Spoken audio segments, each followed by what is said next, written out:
Қайырлы күн, YouTube оқырмандары. Жүрек жарасы арнасына қош келдіңіздер. Ақтөбе облысы, шағын ауыл, қазан айының соңы, кешкі сағат 8-де күн батқан. Бірақ әлі қараңғы түспеген. Ауладағы ит үріп, кейін тыныш қалды. Әзімхан тракторын жөндеп жүріп, телефонға қарады да әйеліне хабарлады. Айгүл, мен бүгін Қараталдағы тойға барамын. Жол алыс, таң атқанша қайтпаймын. Сен бармай-ақ қой, баламен әбіржіп кетесің. Айгүл ас үйде тұрып, телефонды құлағына қыстырып, жарайды деді де үнсіз қалды. Ішінен бір нәрсе сыздап кетті. Соңғы бір жылда Әзімхан той-томалаққа жиі баратын болған. Ал үйде қалғанда да телефонға үңіліп сөйлескісі келмейтін. Айгүл 32-де, әлі жас, бірақ соңғы кезде өзін қарт әйел сияқты сезінетін. Терезеден сыртқа қарады. Ауладағы қарағайдың астындағы орындықта қайнысы Ерлан отыр. 27 жаста, әлі үйленбеген. Әзімханның інісі. Университет бітіріп, дипломмен ауылға қайтып келгелі, трактор айдап, мал қарап жүр. Көзі ашық, сөзі аз, бірақ қарағанда жүректің түбін көргендей болады. Айгүл терезені ашып дауыстады. Ерлан, кірші, шай қайнады. Ерлан басын көтеріп жеңгесіне қарады. Көзі бір сәтке тоқтады. Содан кейін тұрып, баяу үйге беттеді. Ас үйде екеуі ғана. Стол үстінде қымыз, бауырсақ, ет бар. Айгүл шай құйып жатыр. Ерлан қасықпен қымызды араластырып отыр. Ағам тойға кетті ме деп сұрады Ерлан. Дауысы баяу. Иә, Қараталға. Жол алыс екен. Айгүлдің қолы сәл дірілдеп шай төгіліп кетті. Ол тез сүртті. Жалғыздықтан ішім күйетін болды ғой деп әзілдеп күлді кенет. Өзі де күтпеген сөз шығып кетті. Ерланның қасығы тоқтады. Көзін көтеріп жеңгесіне қарады. 1-2 секунд. Айгүлдің беті қызарып кетті. Ол тез орнынан тұрып ыдыс жууға кірісті. Ерлан ештеңе демеді, бірақ ішінен сол сөзді қайталап жатты. Ішім күйетін болды ғой. Бұл сөздің астарын түсінген қайнысы мырс етті. Түнгі 11 шамасы. Айгүл жатын бөлмедегі шамды өшіріп жатып қалды. Телефонға қарады. Әзімханнан хабар жоқ. Көңілі босады. Дәлізде жеңіл қадам естілді. Ерланның бөлмесінің есігі әдетте қатты жабылады. Бұл жолы ашық. Іштен жарық шығып тұр. Айгүл құлағын тікті. Ештеңе естілмейді, бірақ жүрегі соғып кетті. Не істеп тұрмын мен деп ойлады, бірақ аяғы өзі жүріп кетті. Дәлізге шықты. Есікке жақындап ішке қарады. Ерлан ештеңесіз жатыр. Жамылғы беліне дейін ғана. Көзі жабық, бірақ тынысы терең емес. Ол ұйықтап жатқан жоқ. Айгүл тұрып қалды.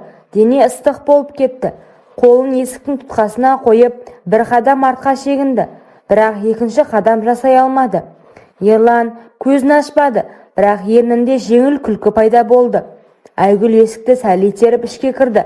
Есікті жаппады. Ерланға жақындап, Ерланның қолы баяу созылып, жеңгесіне оралды. Сөз жоқ. Айгүлдің тізесі бүгілді.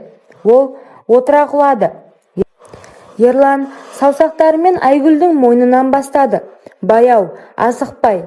Саусақтары теріге тиген сайын Айгүлдің тынысы үзіліп түсті. Ол көзін жұмды. Тоқтау керек деп ойлады. Бірақ денесі басқаша айтты. Ерлан жеңгесінің мойнына қойды. Ыстық тыныс. Ерлан, бұл дұрыс емес деп сыбырлады ол. Дауысы дірілдеп тұр. Ерлан жауап орнына оның құлағына үрледі. Тоқтағың келе ме деді. Айгүл үндемеді. Оның орнына өз қолымен өзін шешіп тастады. Ерланның көзі қараңғыда жылтырап тұр. Бір-біріне қарады. Енді артқа қайту жоқ екенін түсінді. Олардың ырғағы біртіндеп күшейді. Баяу, терең, содан соң қаттырақ болды. Бірінші рет аяқталған соң екеуі шаршап жатты, бірақ ешқайсысы ұйықтағысы келмеді. Айгүл Ерланның кеудесіне басын қойып тыныс алды. Біз не істедік деп сұрады ол. Ерлан жауап орнына оның шашынан сипады. Не істегіміз келеді, соны істедік. Тағы бір сәттен соң Ерлан қайта бастады.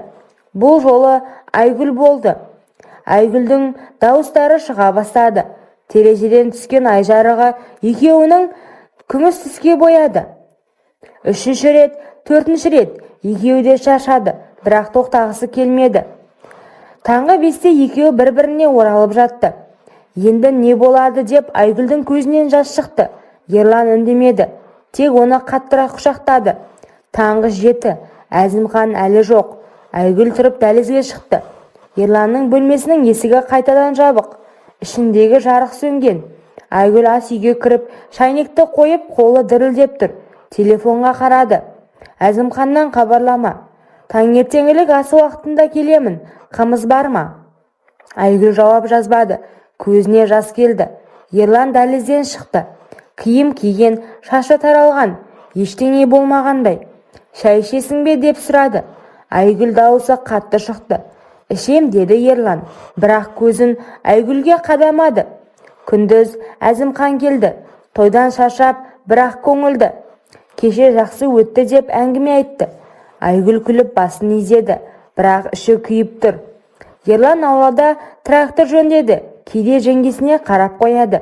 Айгүл де оған қарап, көздері түйіседі. Кешке қарай Әзімхан ұйықтап қалды. Айгүл ас үйде ыдыс жуып тұр. Ерлан кіріп келді, бірақ есікті жаппады. Тағы жалғыз қалдың ба деп сұрады ол баяу. Айгүл қолындағы ыдысты қойды, артына бұрылмады. Иә, тағы жалғыз қалдым. Ерлан жақындады. Айгүл қарсылық көрсетпей тек көзін жұмды. Олардың арасындағы құпия сол түні басталды. Ауыл өміріндегідей тыныш, бірақ терең. Тоқтату мүмкін емес. Өйткені жалғыздықтың иісі екеуінде баурап алған еді. Көктем келді. Қар еріп, ауыл жанданды. Әзімхан жұмыстың бабымен жүріп, үйде аз болатын. Айгүл мен Ерлан кездесуді жалғастырды. Қорада, түнде, кейде мал қарағанда алыс жерде. Бірақ көрші әйелдердің сөзі күшейді. Айгүл соңғы кезде беті нұрлы. Ерланмен көп сөйлеседі ғой. Айгүл қорықты, бірақ тоқтай алмады. Жалғыздықтан қашу үшін Ерлан жалғыз жолы болып қалған. Бір күні Әзімхан үйге ерте келді. Телефондағы хабарламасын Айгүл көріп қойды. Бір әйелдің атынан келген. Іші күйді. Сол үшін тойға жалғыз барады ма деді.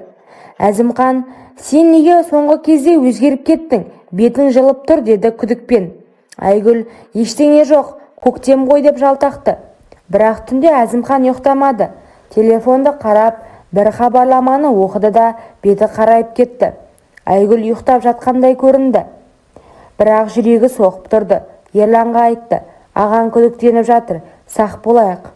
Тоқтамаймыз, мен сені тастамаймын, деді Ерлан. Бір түні боран қайта басталды. Әзімхан үйде жоқ. Айгүл Ерланды шақырды. Олар ұзақ болды. Боран үні басып тұрғандықтан қорқпады. Таң атқанда Әзімхан ерте келді. Есік алдында Ерланның ізі бар екен. Қарға басылған аяқ ізі. Әзімхан көрді, бірақ үндемеді. Көзі қатты болды. Келесі күні Әзімхан аулада Ерланды шақырды. Келші сөйлесейік деді. Ерлан барды. Әзімхан, сен менің әйеліммен не істеп жүрсің деп тікелей сұрады. Ерлан үндемей беті қызарды. Әзімхан, мен бәрін білемін. Телефондағы хабарламалар, сендердің кездесулерің, ауыл сөзі. Ерлан, аға кешірші, мен саған опасыздық жасадым, кінәлімін. Әзімхан ұрды. Бір мәрте, екінші рет. Ерлан құлады, қан шықты. Үйге кіргенде Айгүл бәрін сезіп тұрды. Көзінде жас. Әзімхан, сен жаман әйелсің, қайныңмен бірге. Айгүл жылады. Мен жалғыз қалдым. Сен маған ешқашан әйел ретінде қарамайтынсың. Қайда жүрсең де жалғыз жүресің. Ал бірге болғанда мүлдем жақындық жоқ. Ал мен қалаймын қатты. Себебі мен әйелмін. Әлде басқа біреуің бар ма? Неге маған жақындамайсың? Әзімхан, өтірік көлгірсіме. Бұл ұят нәрсе. Ауыл естиді, біледі. Кешке туыстар жиналады. Ру басшылары, ақсақалдар келді. Әзімхан бәрін айтты. Ақсақал, бұл ауыр күнә. 7 жарғыда зинақорлыққа өлім жазасы бар еді. Қазір заң бар, бірақ ұят бар. Ерланды қорлады. Айгүлді қара шаңырақтан шығар деді кейбірі. Әзімхан ажырасамын. Айгүл балалармен бірге көрші ауылға ата-анасына кетті. Ұяттан бас көтере алмады. Әзімханның әйелі қайнысымен деген ауылда сөз болды. Ерлан ауылдан кетті, қалаға жұмыс іздеп. Малдың бір бөлігін өндіріп алды Әзімхан.